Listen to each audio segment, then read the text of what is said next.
First of all, keep eating your lunch. I used to be a preschool teacher, so I promise you I can stay focused on my 2.5 minutes of talking while you're all still eating. So don't stop, please. My name is Dawn Koger, and I am the current chair of ECAN and also the director of early childhood at Oakland Schools. I've been working in early childhood since 1987, so Cheryl Granzo is a good friend of mine, and she resists me calling her the great-grandma, so I'll be like the great-aunt to her grandma role. But I often say that I really started working in early childhood in 1979 because my little sister was born the day after my 14th birthday.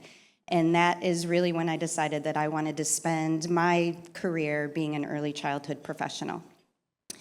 My task today is to talk to you a little bit about early childhood from a historical system. And first and foremost, I just want to note that as long as I can remember in my career, ISDs have been a key partner in the work that we do in early childhood. And while, oops, I forgot to forward my slide.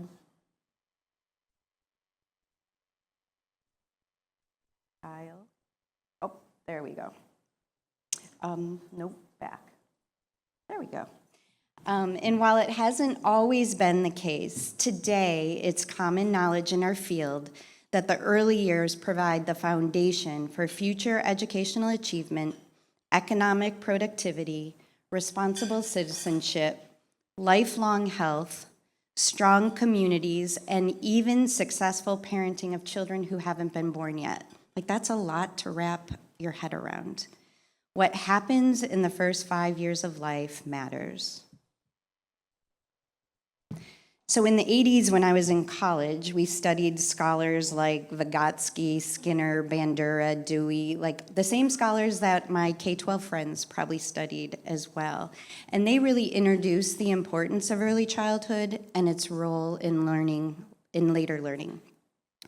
In the 90s, we first read the report From Neurons to Neighborhoods, which documented the interplay between biological, psychological, and environmental factors in child development.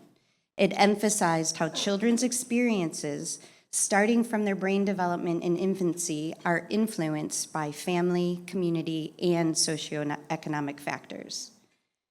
In 2000, the early childhood landscape changed a bit because Dr. James Heckman, an economist at the University of Chicago, won the Nobel Prize for his groundbreaking work on the economics of early childhood. Suddenly, people in other disciplines were talking about the importance of the first 5 years of life. His team of economists, psychologists, statisticians, and neuroscientists showed that children's early development directly influences economic, health, and social outcomes, not only for that individual, but for society at large. And he also demonstrated that every dollar invested in early childhood yields up to 17 in return. More recently, the Harvard Center on the Developing Child has documented that development is a highly interactive process, and life outcomes are not solely determined by genes. In other words, a child's environment and a child's experiences has the ability to alter his or her genetics. And today, I have another expert to share with you. Her name is Molly, and Molly will tell us why the first 5 years matter so much and what we can do about it.